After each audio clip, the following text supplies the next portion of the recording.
नमस्कार विद्यार्थियों, श्री चिरंजीलाल धानुका उच्च माध्यमिक आदर्श विद्या मंदिर ऋषिकुल रोड रतनगढ़ की कक्षा द्वादशी अनिवार्य हिंदी की ऑनलाइन कक्षा में आपका हार्दिक अभिनंदन और स्वागत है। विद्यार्थियों, पद्य भाग को हमने प्रारंभ कर रखा है। पद्य भाग के प्रारंभ के 2 अध्यायों की सह प्रसंग व्याख्या हम पढ़ चुके हैं। इसी श्रृंखला में हम आगे बढ़ते हुए आज पद्य भाग का 3रा अध्याय प्रारंभ कर रहे हैं, जिसका नाम है नीति के दोहे और रचनाकार है रहीम जी। विद्यार्थियों, पूर्व की व्याख्याओं में और विगत कक्षाओं में सह प्रसंग व्याख्या के बारे में आप बहुत अच्छे से अध्ययन कर चुके हैं। आपको ठीक प्रकार से स्मरण भी है। इस प्रकार से आप जब प्रसंग लिखेंगे, ये रहीम के जो दोहे हैं, इन दोहों के अंदर प्रसंग पृथक पृथक है। अन्य पद्यांशों की तरह एक ही प्रसंग से इसके अंदर अपने काम नहीं चलेगा। तो इसके अंदर जैसे अलग अलग आपके परीक्षा के अंदर दोहे आते हैं, अलग अलग प्रसंग ही रहेगा।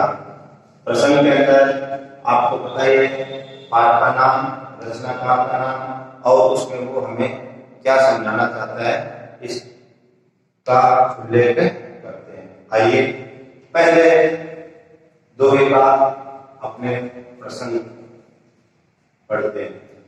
प्रसंग प्रस्तुत पद्यांश हमारी पाठ्य पुस्तक में संकलित नीति के दोहे नामक शीर्षक से अवतरित है, जिसके रचनाकार रहीम दास हैं। यहाँ पर रहीम जी ने छोटे और बड़े लोगों के महत्व के बारे में बताते हुए कहा। व्याख्या: रहीमन से कि बड़े को लघु में दीजिए डालिए। रहीम दास जी कहते हैं, यदि आपका संपर्क मेल मिलाप बड़े लोगों से हो गया है, फिर भी आपने जो आपसे छोटे लोग जुड़े हुए हैं, उनसे भी आपका संपर्क है, उन लोगों को आप त्याग मत दीजिए, छोड़ मत दीजिए। क्यों? क्योंकि बड़े व्यक्ति हैं, वो तो आपके काम आएंगे, परंतु उन बड़े व्यक्तियों से संपर्क होने से पहले आपका काम, आपका जो भी लेन देन है, वह छोटे व्यक्तियों से विधिवत सुव्यवस्थित ढंग से संपन्न हो रहा था। आपका समय बदला और आपका बड़े लोगों से मेल मिलाप हो गया, तो ऐसा नहीं है कि हम उन छोटे लोगों को भी छोड़ दें। उदाहरण को प्रमाणिकता देते हुए रहीम जी कहते हैं, जहां काम आवेश कहाँ करे तलवारी। उन्होंने बताया कि जिस प्रकार से जहां सुई की उपयोगिता होती है, विद्यार्थियों, सुई और तलवार में बहुत अंतर है, परंतु जहां सुई की उपयोगिता है वहां तलवार काम नहीं आ सकती, जहां तलवार की उपयोगिता है वहां सुई काम नहीं आ सकती। आपको कपड़ा सिलना है, सुई से सिला जाएगा, तलवार से नहीं सिला जाएगा। तलवार से उसको काटा जा सकता है, परंतु सिला नहीं जा सकता। इसलिए सुई छोटी होते हुए उसकी उपयोगिता है। ये विद्यार्थियों का रहीम जी का पहला दोहा पूर्ण। दूसरे दोहे में रहीम जी हमें यह बताते हुए कहते हैं क्या कि सभी को छोड़ करके जो किसी वस्तु या व्यक्ति का मूल है, उसको हमें संभालना चाहिए। कैसे? एक साधे सब सदे, सब साधे सब जाए। रहीम जी कहते हैं कि जो एक व्यक्ति या वस्तु का मूल है, उसको हमें पहले व्यवस्थित और उसकी सार संभाल करनी चाहिए। यदि आपने जिस एक वस्तु का या व्यक्ति का मूल है, यानी जड़ है, उसको आपने ठीक प्रकार से कर लिया, तो वह एक मूल है, उसके सही हो जाने से, अच्छा हो जाने से पीछे जो अन्य है वो व्यवस्थित हो जाएगा, ठीक हो जाएगा। कैसे? रहमन मूली सिंचिबो फूले फले अखाए। रहमती कहते हैं कि जिस प्रकार से पेड़ की जड़ को सिंचा जाता है अच्छे ढंग से, तो फिर उसकी शाखाएं हैं, उसके फल है, वो ठीक प्रकार से हम उनको मनचाहा फल और फूल प्राप्त कर सकते हैं। क्यों? क्योंकि पेड़ की मूल है, वो जड़ है। तो इसी प्रकार से एक व्यक्ति या वस्तु की आप मूल को ठीक प्रकार से कीजिए। विद्यार्थियों, रहीम के दो दोहे अपने को, तीसरे दोहे में रहीम के संगत का प्रभाव बताते हुए हमें समझाते हैं। क्या समझाते हैं? कदली का होता है विद्यार्थियों, केला, सीप है, वो समुद्री एक कीट होता है, उसके द्वारा निर्मित एक घोल होता है। भुजंग सर्प है, स्वाति एक नक्षत्र है जिसके अंदर वर्षा होती है। देखिए, केला, सीप और सर्प ये अलग अलग है, परंतु स्वाति नक्षत्र के अंदर जो वर्षा होती है, वर्षा एक ऐसी हो रही है, परंतु उस वर्षा की जो बूंदे हैं वो गिरती है, इसमें केले पर गिरती है, कपूर बन जाता है। कपूर हमें ठंडक और सुगंध प्रदान करता है। परंतु सीप है, इसके अंदर गिरने पर मोती बन जाती है।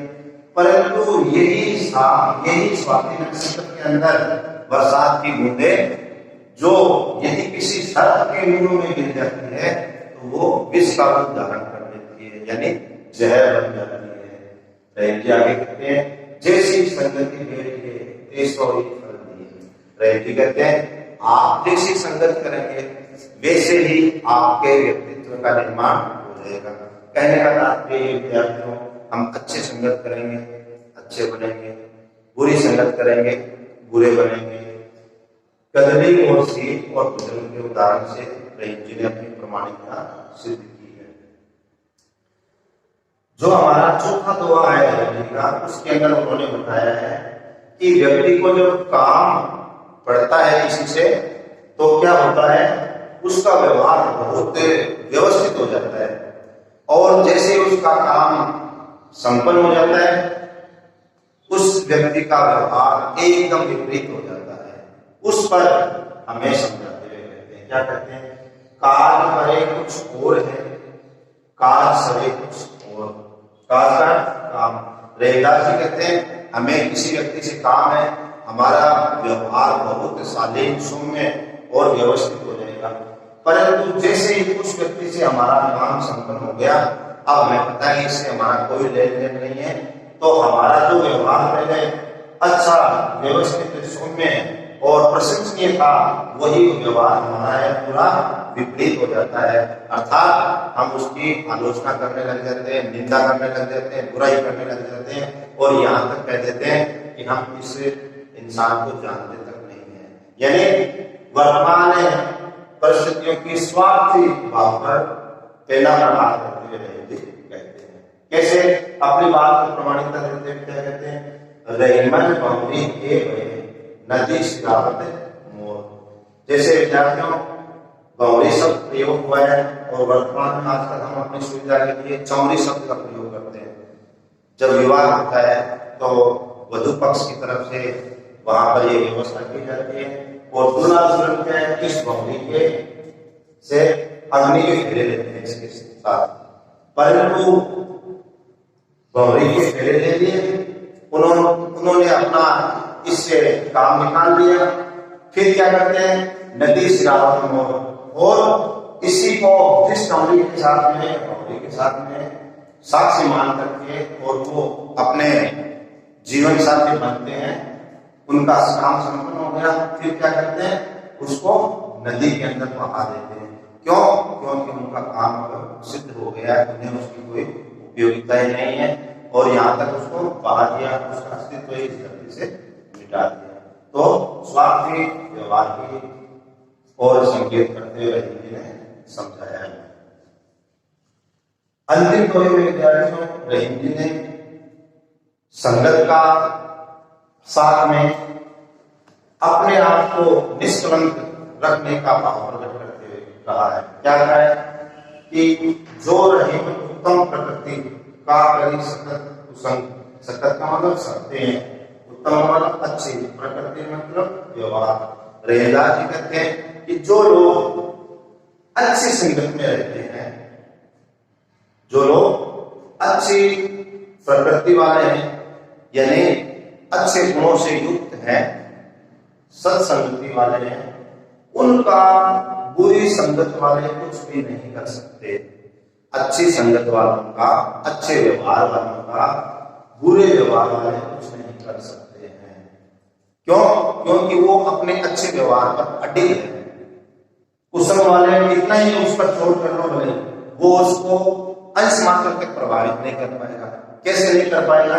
देखिए, चंदन विष व्यापक नहीं, लपटते रहे भुजंग।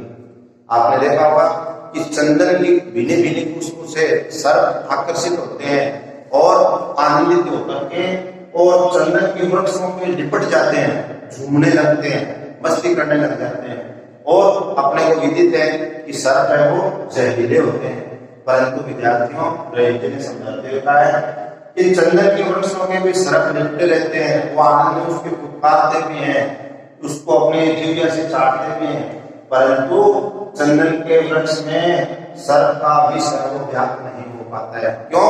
कि चंदन ने अच्छी संगत कर रखी है, यानी उसकी खुशबू है वो उस जहर को प्रभावित नहीं कर पाती है।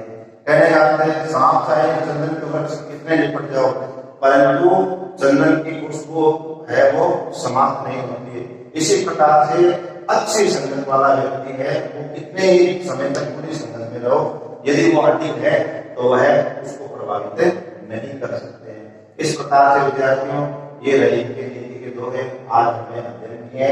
आज के अध्याय का ये आपका रहीम के 5 पद, ये रहीम के 5 पद आपके, इनकी सहप्रसंग व्याख्या अपनी जो निर्धारित अभ्यास पुस्तिका है उसके अंदर लिखेंगे। शेष जो इसके दोहे हैं उनका अध्ययन अपने अगले ऑनलाइन वीडियो के अंदर करेंगे। जय हिंद, वंदे मातरम।